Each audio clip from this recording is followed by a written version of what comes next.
As controversial as this may sound, I don't miss skinny jeans at all. Hello, today we're going to be learning and reminiscing about 2010 while we draw about it. While we talk about it, you can enjoy this little speed paint I did as a tribute to what we've lost. 2010, you will always be remembered. Okay, so first let's talk fashion trends. Some of the top fashion trends were skinny jeans, Ugg boots, clothing with logos, layered clothing, and infinity scarves. I myself was more of a crazy patterns and colors kind of girl. Think like LMFAO, but if they were a girl, if that makes sense. It does make sense. You know, now that I think about it, I didn't add skinny jeans in my picture. I should be arrested. Personally, I'm glad that the skinny jean trend died because I have like blurry memories of getting up early in the morning for school and like being half asleep and just trying to get my legs through those darn pants. Call me crazy, but I don't think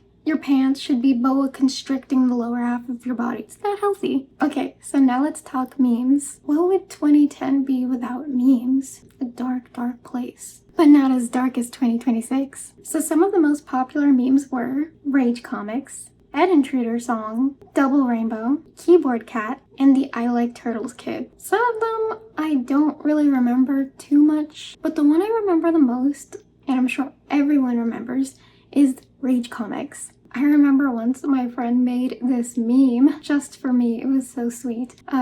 So it was of the why you know format of meme. You know which one I'm talking about. And so I was a kid who was not attending school very much. Sorry, not sorry. And she made this meme that said, Sophia, why you no go to school? And that's a treasured memory of mine. Anyways, let's move on to TV shows of 2010. What were the most popular TV shows back then? Well, according to my research, the most popular shows were Glee, Jersey Shore, The Walking Dead, Modern Family, and The Big Bang Theory. Can you guess which one was my favorite? It was Jersey Shore. I don't know. I don't know if I would like watching it today, but I remember when I was a kid, I was listening to like the party songs of 2010 and I was like watching Jersey Shore and I was like, it's my destiny to be a party girl. Oh my god, it could never be me now. Being almost 30 changes you. Everyone said that I reminded them of Snooki because I was tan and had really long dark hair. Oh, and I was super short. Still am. Never grew. Never grew. I'm okay with that. It's just some other people aren't okay with that. Okay, so let's discuss this picture that I drew. Drawing this was no small feat. According to the time-lapse recording on Procreate, it took me around 7 hours. When they said suffer for your art, they meant it. So I drew 3 people for this drawing. The first one I drew was that scene queen looking girl, the one with the tiara and the scene girl hair. I remember her picture was all over the internet, but apparently she does not have an identity. No one knows who she is, but everyone wanted to look like her. At least every girl wanted to look like her. So I had to draw her for my 2010 drawing because when I was like researching 2010 things, I saw her and I was like, yes, that was the look. That was the look. Now, the second one I drew was Snooki because, like I just said, she was a big part of 2010 for me. I think I kind of tried to combine like the scene girl style with the Guido or Guidette party girl style. I was like trying to combine them. It was a fun process. Do I have pics? I don't think so, but maybe it's best I don't. I'm kidding. That look slayed all day. And the third one that I drew, the one in the middle, that is a Justin Bieber wannabe. I didn't want to just draw Justin Bieber, but it pretty much kind of looks like him, but not entirely. I drew a Justin Bieber wannabe because every boy in school had that haircut, and I thought I'd add a little bit of comic style to it. I love a good, funny comic. And he turned out quite handsome. And I also did put a top 5 hits of 2010 list in my drawing. I'm sure any of those songs really takes us back. I don't even know what's on the radio anymore. Do people even still listen to the radio? Well, I don't know what music's popular anymore, but back then I was on trend. My personal favorites weren't on that list, and I was kind of shook by that because all I remember listening to back in those days was LMFAO and Black Eyed Peas. Love them. So we had TikTok by Kesha, which takes on two whole new meanings because when I think about TikTok, I think of the app now, which didn't exist back then for any of you who are younger watching this. And then Kesha, there was that controversy, which I'm not going to discuss here. You can Google it if you want, and it makes me sad and stuff. And also that song kind of like had a bad message behind it. Even the first line, oh god, the first line in the song. But yeah, the whole song was just kind of like encouraging young people and teenage girls to just let loose and party and stay out all night and get drunk and I don't know how I feel about it now, but back then I loved it so much. It was a vibe. It's amazing how things can change looking back on them. Hindsight is 2020, or in this case 2026. That Hey Soul Sister song, I forgot it existed, and then when I saw that was in the top 5 hits of 2010, I was like, oh man, they played that song all time on the radio. It was a pretty good song, but they played it way too much. California Girls by Katy Perry, really, really happy, fun song. Had some innuendos in there, but what songs didn't? Very upbeat summer party song. It gives you beach vibes. I'm not much of a beach person, honestly. But my favorite on the list was OMG by Usher featuring will.i.am. That song just transports me back to 2010 like nothing else. As much as I love the song, that's another song that I completely forgot existed until I did the research for this video. So I sprinkled in some popular sayings from back in those days. We have roar. We love a good roar if you're emo. And we have epic fail. Love epic fail. That really, it makes me feel young again. Even just putting hashtag before anything, it's vibe. I'm an internet girly, okay? Don't judge me. We got swag. Everyone wanted to be swagalicious, I guess. Cringe.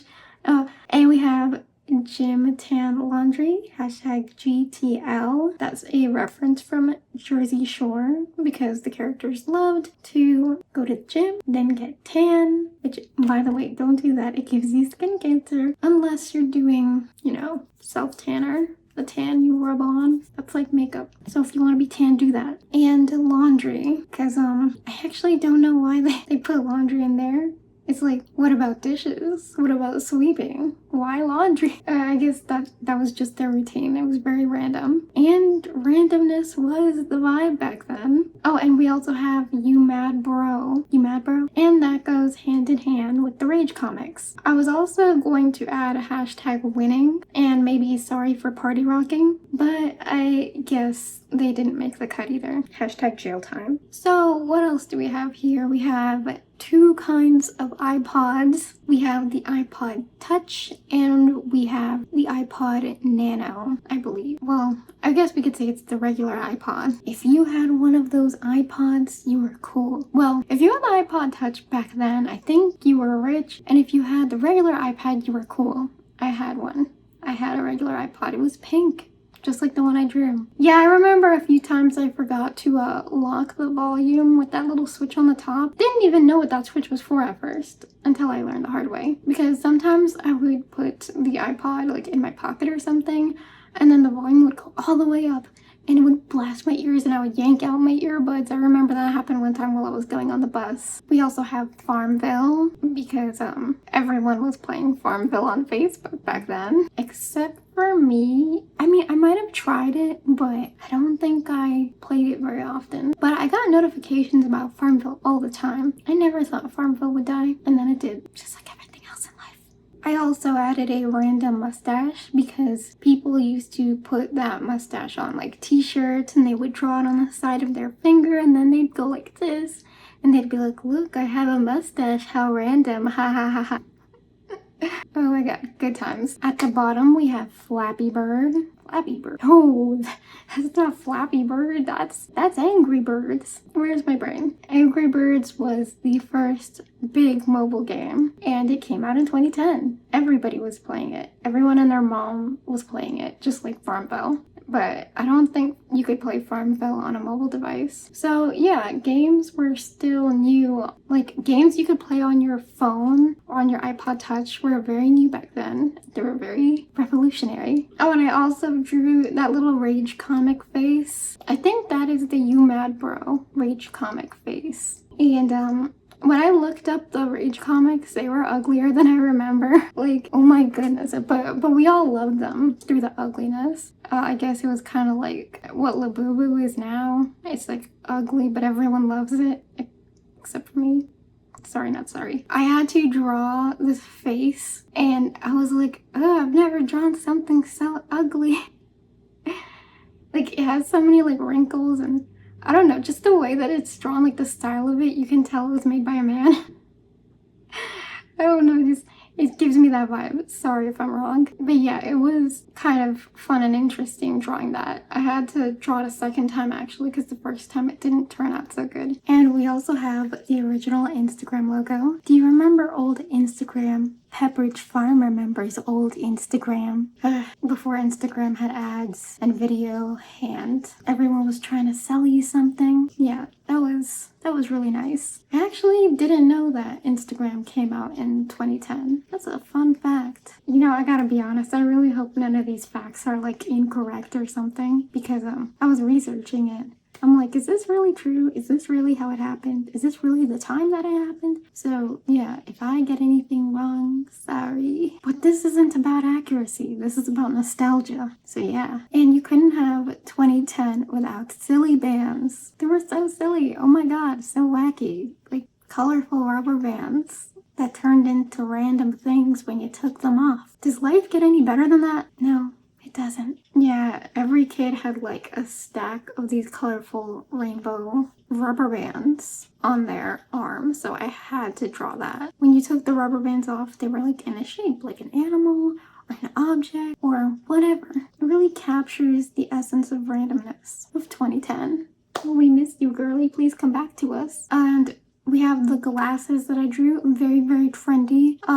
The nerd looking ones, they were like DIY nerd glasses. Those are, okay, so what kids would do is they would get 3D glasses at the movie theater and then they would like punch out the lenses and wrap tape around the middle and put them on and pretend to be nerds. That was very fun. I'm not gonna lie, I did that. And if you weren't in nerd mode, then you were in party mode with the shutter shades. They came in all sorts of colors. You could barely see through them. They were always like neon. And when you saw someone wearing shutter shades, you knew they were in party mode. It's just great for pictures. Who needs to see? Am I right? I can't see the haters with my shutter shades on. Oh, and I put an XD to represent not just the slang of the time, which I believe people still use XD today. Like, do kids say XD? I don't know. I really don't know. But I still say XD. And back then, I don't believe we had emojis yet, so we would make our own with letters and punctuation marks. You know, it was fun. We had fun. XD represents like a face. But yeah, that's what it represented. Thank you for coming on this journey with me. This journey back in time. Time machines aren't a thing yet, but we still do our best. We went back in time to 2010. Don't tell me I'm crazy. Just embrace it. And thank you for coming on this journey with me. And I hope you'll come with me on the next one. Bye.